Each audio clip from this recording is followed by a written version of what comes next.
Hey, we are so glad you are here today as we continue our series, It's Not You, It's Me. Hopefully no one tried to break up with their significant other after attending church with them and use the line, It's not you, it's me, because that would just be wildly confusing for everyone. So I hope that wasn't the case. But we are going to have so much fun today. I cannot wait to get into all the stuff we're going to do today. So if you have your Bible with you, we're going to be in Ephesians chapter 5. If you don't have your Bible with you, you can use the one in the pew in front of you, unless if you're in the front row of a pew, which all my instructions are awkward and you don't know what to do. So, but if you don't have a Bible, yeah, there you go.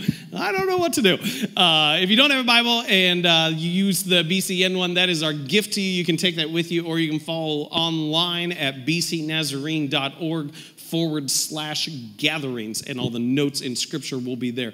And with all that said, as you're turning there, and kind of before we get into the meat of what we're going to cover today, we want to take a second and acknowledge that this weekend and tomorrow is Memorial Day. And so we want to pause for a second just to acknowledge the sacrifices of those who gave their lives in service to our country and protection of our freedom. And yes, absolutely. And this is what I want to acknowledge at the same time, is that while that affects families, we can't thank those who are here because their lives were lost or given in service to our country. But we can't thank those who do put themselves in harm's way. So this is what I'm going to ask right now. I would like to invite you, if you have served in our military, are still serving, are retired, are reserves, or anything like that, would you please stand to your feet right now so we can thank you as a congregation for all that you do?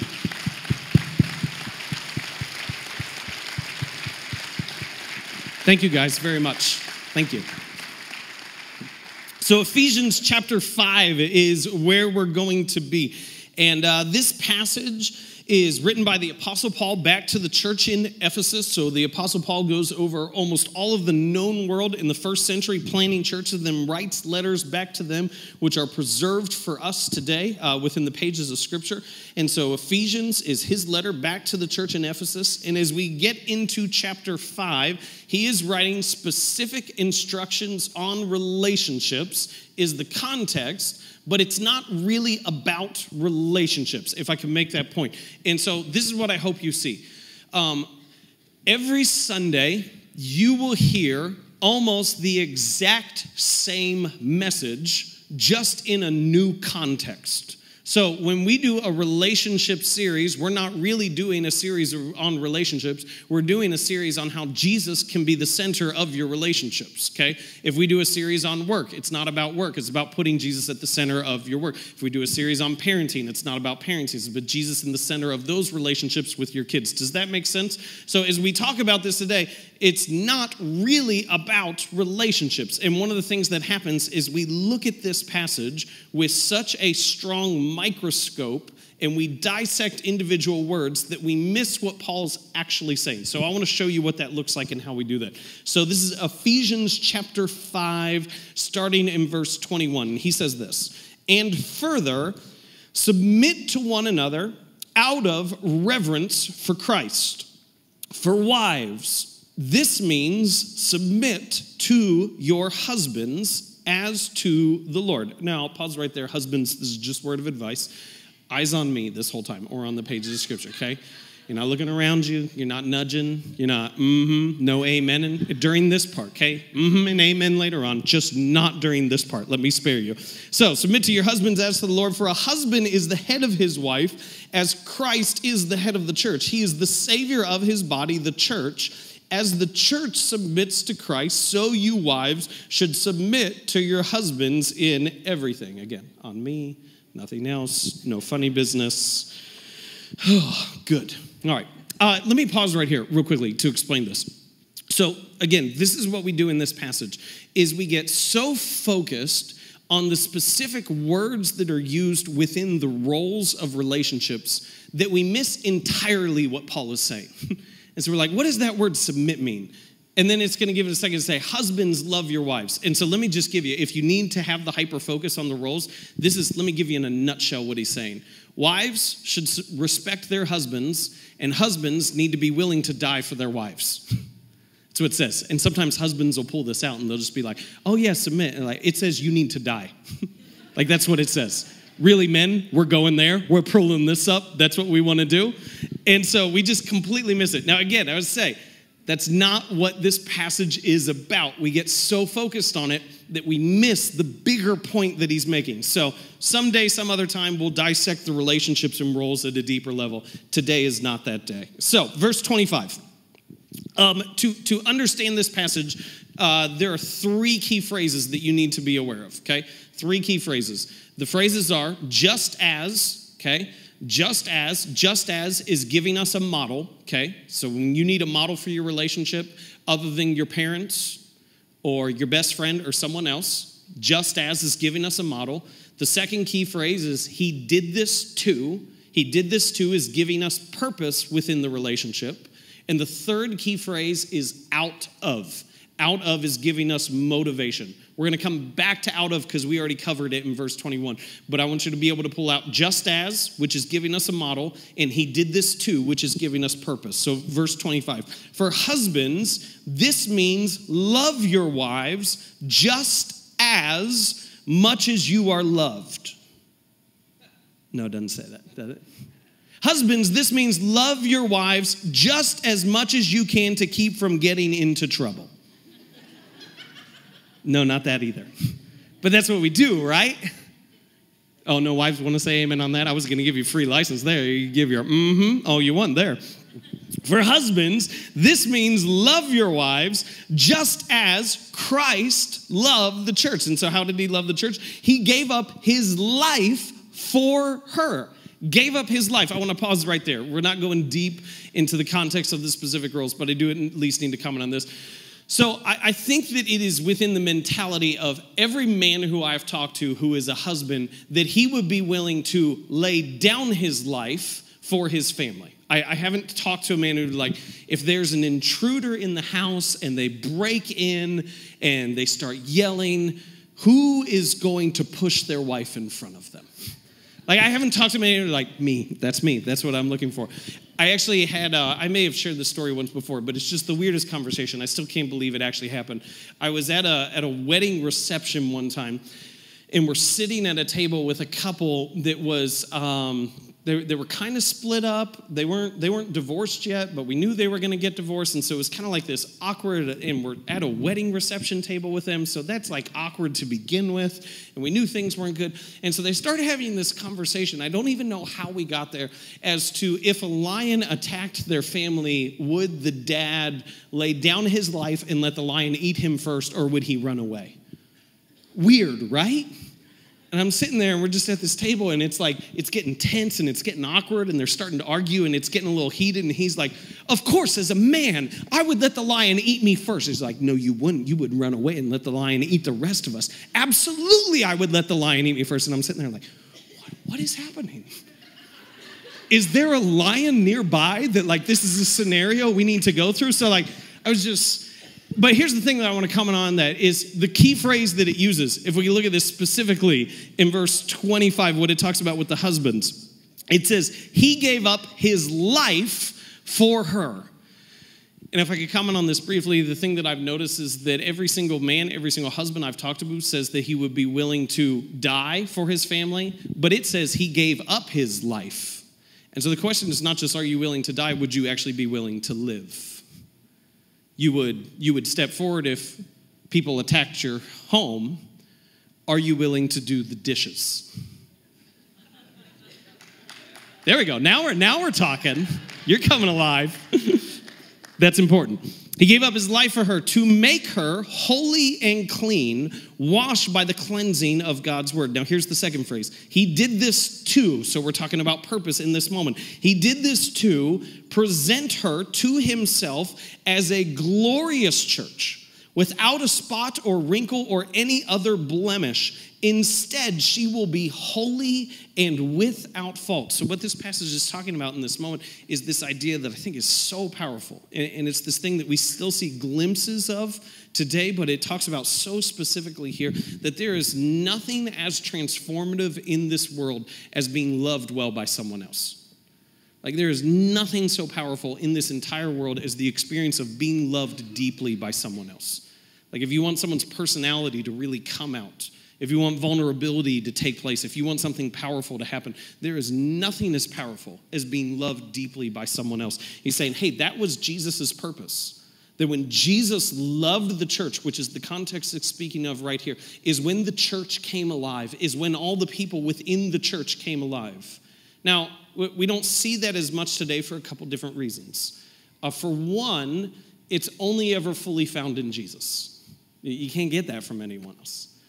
But the second one is this, is that we are meant to be models of that, but I don't think we experience it in our lives today because our motivations are off. Now, we'll get to that in just a minute. I want to finish the passage. So, verse 27 says that, verse 28, in the same way, husbands ought to love their wives as they love their own bodies. For a man who loves his wife actually shows love for himself. No one hates his own body, but feeds and cares for it just as Christ cares for the church. And we are members of his body. And here's the thing about this passage. Is this passage in many ways is massively confusing. And one of the main reasons why it's confusing is the Apostle Paul is always doing this back and forth in his writing. He's like, husbands, love your wives as Christ loves the church. Wives, submit to your husbands as the church submits to Christ. You need to lay down your life. I'm really talking about the way Christ laid down his life for the church. This transforms you. You should love your own body as Christ loves the church. And so it's kind of like, what are you talking about? Like, it's always this back and forth, and he so intertwines them because that's the only way to understand it. It never fully makes sense. So that's one reason why it's confusing. The second reason is this, is the picture that he gives of relationships doesn't match the narrative that we talk about today or our motivation within relationships. So here's the narrative that we have today, is that a young man is going to meet a young woman, usually across the room, with John Mayer playing in the background. Or you can update that person based upon your time frame in life and who that is. And somehow between emotional connection and commonality and just this raw animalistic physical attraction that feels awkward for me to say in a sermon, fireworks come, lightning strikes, love conquers all you need is love, whatever else lyrics you want to fill in there, like just in that moment, all of a sudden you just know, and they're the one, and they're the one, and they look at each other across the room and their eyes lock, and that's it. They might as well just like have a house with a white picket fence and 3 kids right then and there, because that's all it takes, and that's the narrative that we have today, and so it's off. And Paul's like, no, it's the church and this, and it's Jesus and the other thing, and love your wife as your own body and lay down your life in respect. And we just go, I don't see it. So that's one reason. And the other reason is the motivation for relationship is entirely different. And so that's what we're going to focus on today. So the title of the message today, for those of you note takers, is In It For. Would you turn to your neighbor and say, In It For? Most of you got the cadence. Thank you. I appreciate that, and the participation. This is where that comes out of.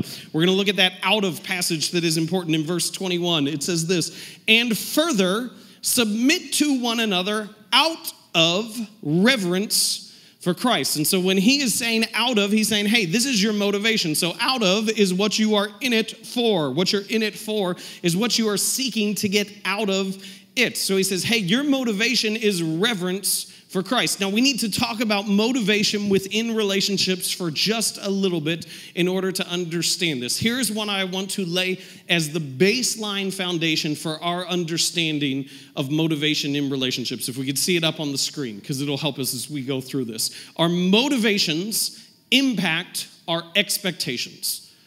For every single one of us, our motivations for doing anything impact our expectations. Let me give you 2 scenarios. First one is this. So a couple weeks ago, my wife and I, we went to see the new Avengers movie.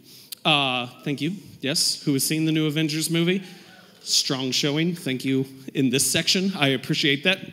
So I'm not going to attempt to spoil the whole thing, okay? But it's this massive war, and there's a second one, okay? So massive war, there's a second one. That means they're not going to win the first one. Like, we're all really aware of that. And so it ended on more of a somber note. That's all the spoilers I'm going to give for this. And so our motivations were very different. I went to the movie to watch superheroes fight each other, to watch them fly through the sky, to watch them put webs on people's faces, to watch them hit people with hammers and swords and shields and all those other kind of things. And so when I walked out of that movie, I was satisfied. Like, I was thrilled. My wife, not so much. Her motivation to go to the movies was to be entertained and uplifted and inspired. And so that did not fulfill her motivations. In fact, frequently throughout the movie, I'm sitting there and I'm just entranced. And I'm like, oh yes, become the Hulk. Come on, become the Hulk. Get angry. You're always angry. Why aren't you getting angry? Get angry. And she's leaning over, she goes, how much longer is this? I don't know. I'm really sleepy. Get yourself some candy. So our motivations were very different. They impact our expectations. Let me give you another scenario. I don't try this often, but every couple of years, I attempt to swing a trip to a buffet. Doesn't happen often, but I attempt to get a pathway to Golden Corral. Now, it usually doesn't happen. And the reason why is because our motivations are massively different. And so we'll have this kind of like, hey, we should go. Where should we go? We should go to Golden Corral. We should go. No, yeah, come on, let's go to Golden Corral. No, I don't like anything there. I don't like a single thing. Yeah, but there's so much food. Like, the food is everywhere. Everywhere you look, there's food. It's just like, if I was rating it on a scale of 1 to 10, there is not a single thing on their buffet that even ranks as a 6. And I'm like, yes, but they have at least 3 things that count as a 2. And 3 2s are a 6. Come on, let's go. And so we go and like have those different things. And so we'll have this conversation over and over again because our motivations impact our expectations. Now, this is where it's going to gain some traction. This is what I need you to see, is that expectation is a weight. When you have an expectation on something, that becomes a weight. So let me illustrate it with some of the backpacks from my family, and actually VJ's backpack too, because I was out of backpacks this morning. So when I go to Golden Corral, I need quantity.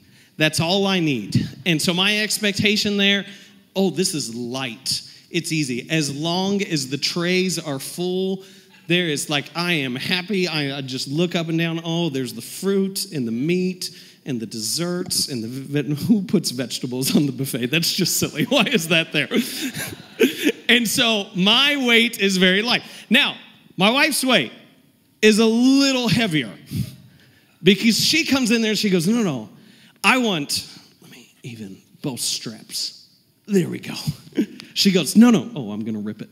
Put that back down. She goes, no, I want quality. And so when she walks in, Golden Corral has to meet her level of expectation, and it can't. Now, we see this play out over and over again. Let me give you some simple scenarios. I don't know how many of you have people who come up to you and they'll like say something like, oh, you've got to hear this. This is the best story ever. It's the best story ever. I just want to tell you, that is a weight.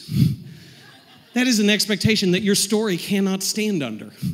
Because it's not. Like, don't start here. Start here. It's like, hey, here's something that you might find mildly interesting because I'm already disappointed. Or someone comes up to you like really, really excited, like, guess what? You got to hear this. And I just like, if they say, guess what? I just start guessing. Because if you're going to lead in with that, it was like, you won the Nobel Peace Prize. You qualified for the Olympics. You discovered a new element. No, I got a free donut. It's like, oh, see? Just started there. Expectation is a weight that we have. Now, here's the thing. This is what I've noticed about my kids.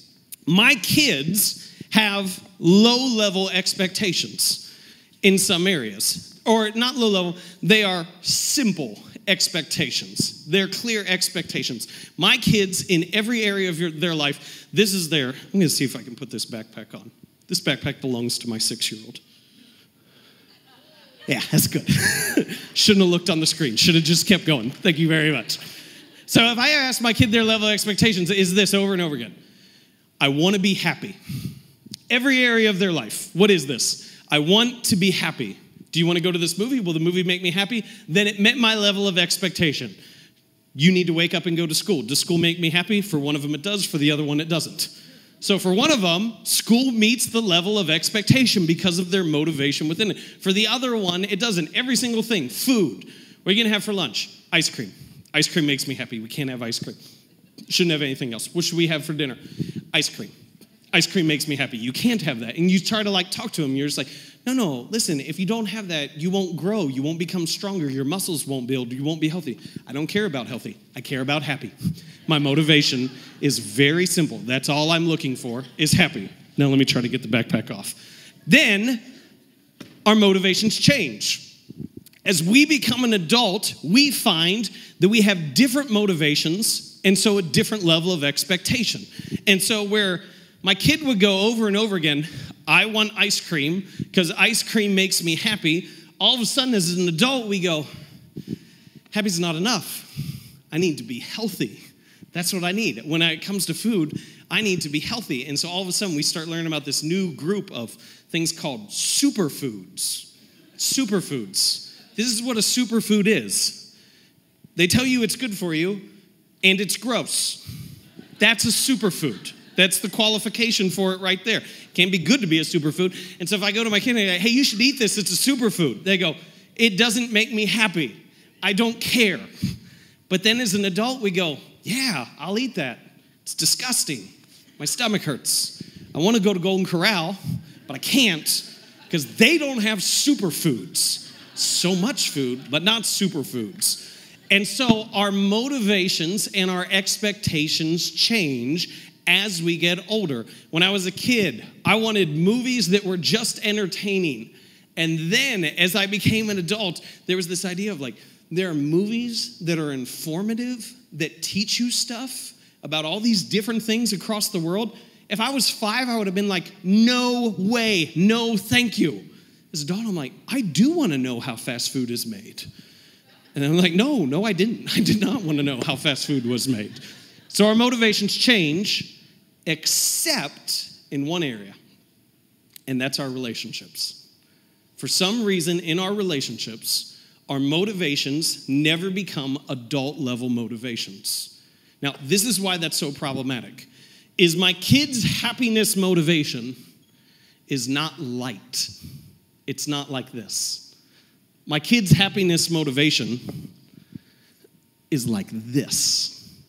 So let me give you an example. So a couple years ago, one of my daughters was having a birthday, and we happened to be going to Disney over her birthday.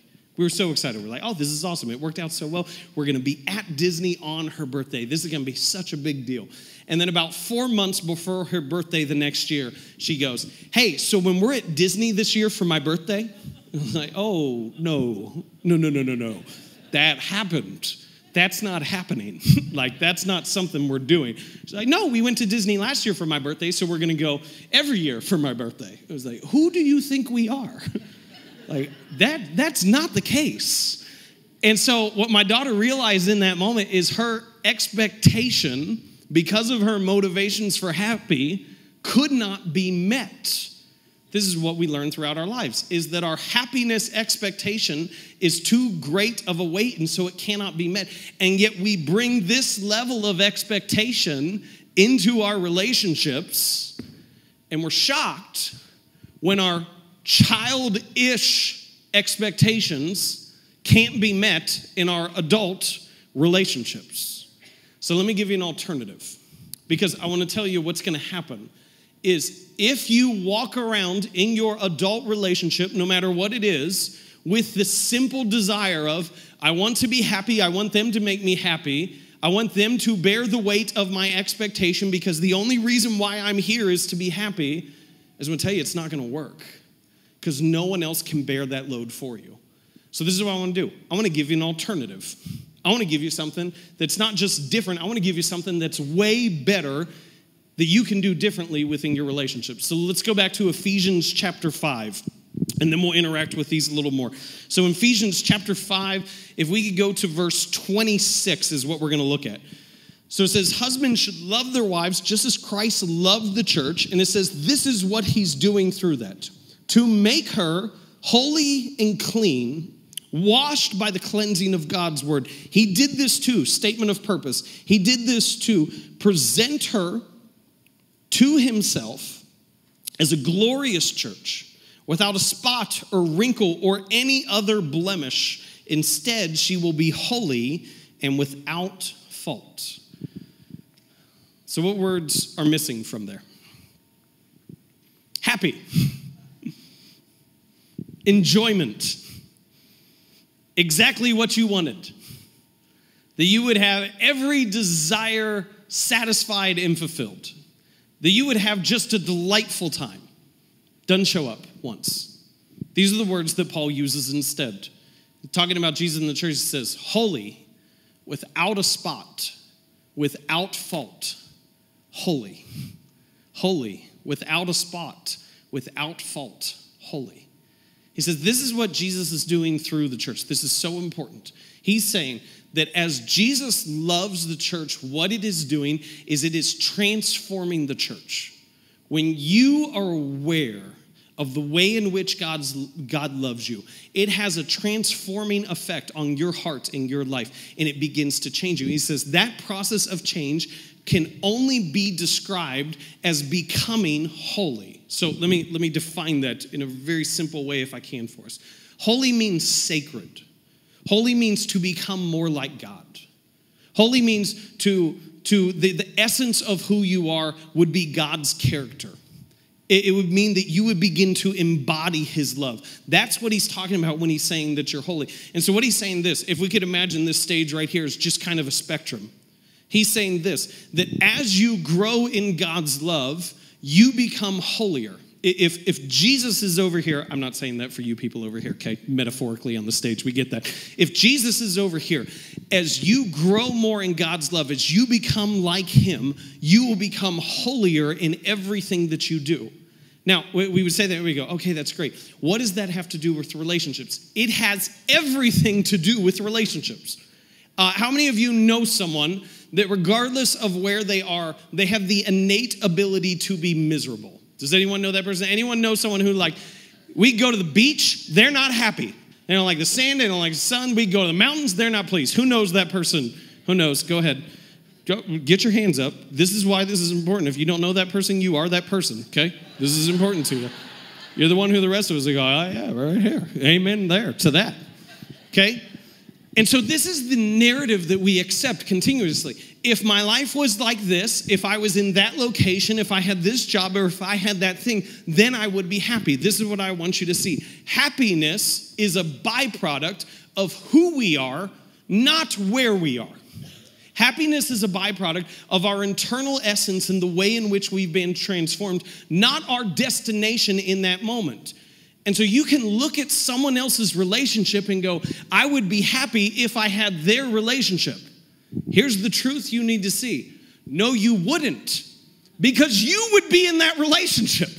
Like, that would be the problem. It wouldn't be them. All of a sudden, you would make that relationship unhappy, because happiness is a byproduct of who we are, not where we are. Now, let me show you this in the context of relationships. I need help.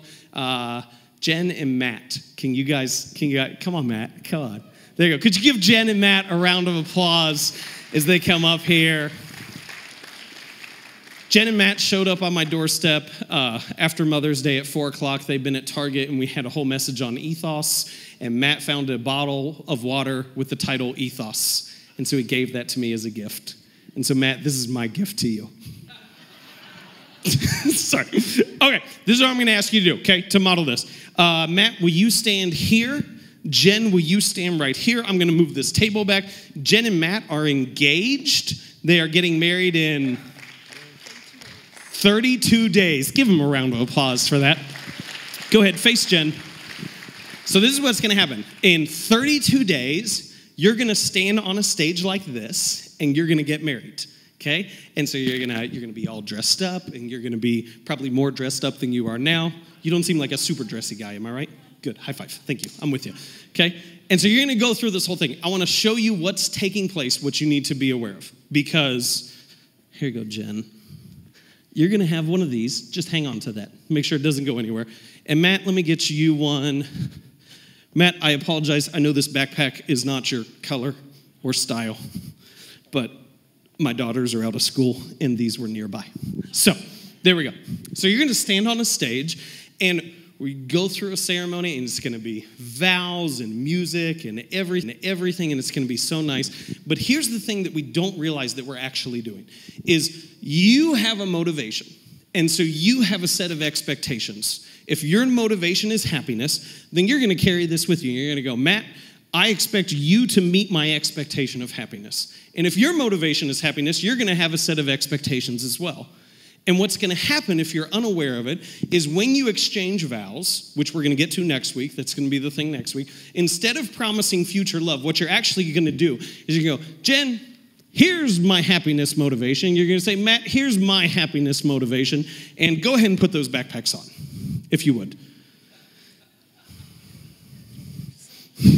Thank you. She told me I'm the worst. Neither of you have bad backs, do you? One of the graduates is going to be a chiropractor, so they'll be able to help you out in about 8 years or something like that. So stand tall. How they feel? Not so great? That's like training, like high school. Good. Now, this is the thing that we don't realize. Just stay right here. I'm going to walk around for a second. If you walk into a relationship and you have never clearly defined your motivations for getting in this, what you have done is you've said, here are my expectations, meet them. Here are my expectations. It's time for you to meet them. And then you're going to have to walk around for the rest of your life carrying the weight of the misplaced motivations and expectations of your spouse. And so right now, you're probably okay. If you walked around for years with that, you would get a little tired, would you not? You would get a little worn down. And this is what happens over and over again within marriages. So you say, hey, I placed my motivations in them and they're not quite meeting them, and they seem to be getting bitter about it.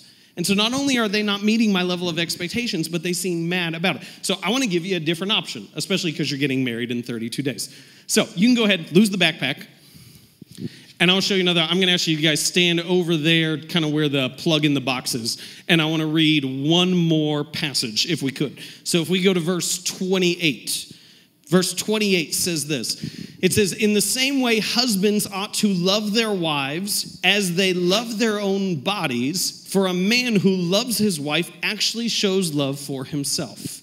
And so we saw this passage earlier. We said, hey, this is what Jesus said happened with the church, is that as the church moves closer to Christ, as we become more holy, we become more like him. As we deepen our love for Jesus, we become more like him in everything that we do. So here's your alternative.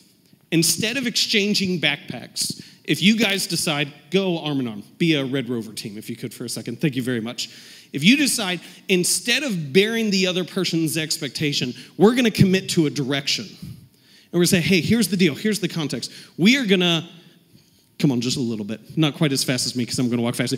We are going to move towards Christ together, and pause right there. And you're like 3 years in marriage right now. That's where you are. And so I'm not going to make any comments on that. That just get me in a bad place. Okay, so you're coming in and you say, hey, this is what we're doing. We're moving towards Christ together. And this is what's going to happen. This is going to be the beauty of it. Which one of you is the less patient of the two? Matt. Okay, so here, turn to the congregation a little bit. Let them see you. Okay, here's the beauty of it, is Matt's incredible lack of patience. Just jokes. I love Matt. Instead of being a frustration to Jen, becomes the context in which she moves closer to Christ.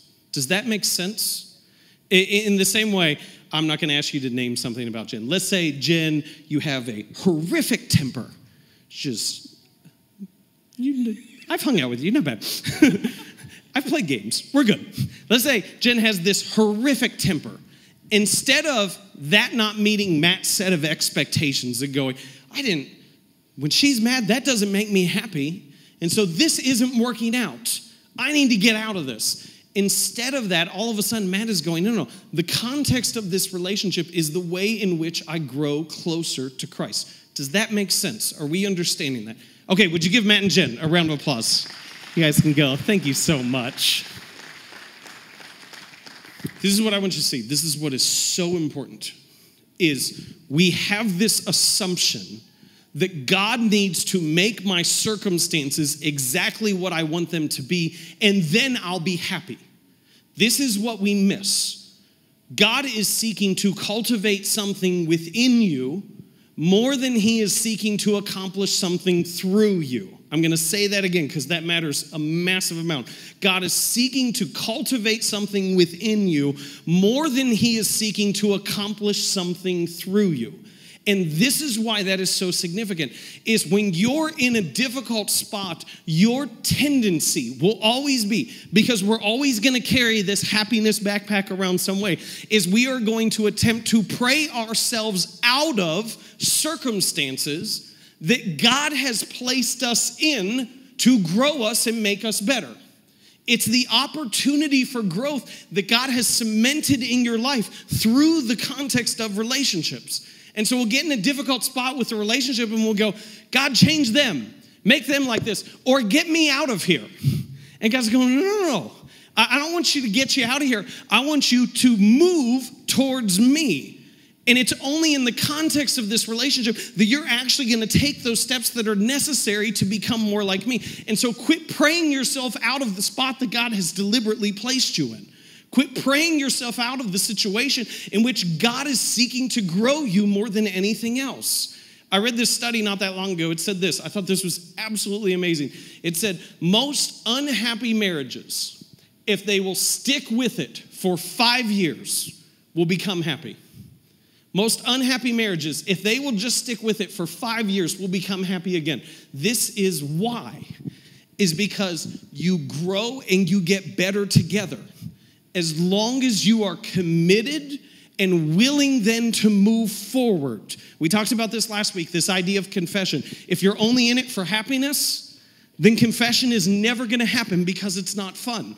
But if you'll switch that motivation to a desire to become more like Christ, then as you stick with it, you become more like him. And so you need to be able to acknowledge at times within your relationship, it may not be good, but it's going to get better because you're going to get better. And you need to have the determination to be able to say that, like, hey, my spouse and I, my significant other and I, whatever that looks like, we're not in a great spot right now. But I can promise you one thing, we'll be in a better spot. Because God is using this other person who is so frustrating and bothers me, and they're angry, and my goodness, and they do all this. He's using them to make you more like him. Do we understand? Is anyone, I'm geeking out about this. Is anyone else excited about this in the church this morning? I'm sweating, like from my head. I'm that excited about it. This is so important. All right, let me be really blunt and honest with us on this, okay? And I don't say this to be a distraction to anyone in any way. I say this hopefully to have a word of hope for someone who needs it. There's a narrative that is in our culture that is this. Guys, when you get within the chaos of a family, you're going to wear out and you're going to run away. And that's a narrative that is pretty common. It's like hey, you get in this spot, it's difficult, it's there, it's crazy, you're not mature enough to handle all of it, all these other things are taking place, and you're just gonna leave and you're gonna wanna start fresh. And that narrative is there. And I just want to acknowledge something, okay? I get it. And I don't say that to make anyone feel uncomfortable. There have been spots in my life where I have just, I remember when I was younger, and I'd hear the story of a dad who left, and I'd be like, man, that's crazy. How could that happen? And you get there, and you go, oh, I see it. I get how people do that.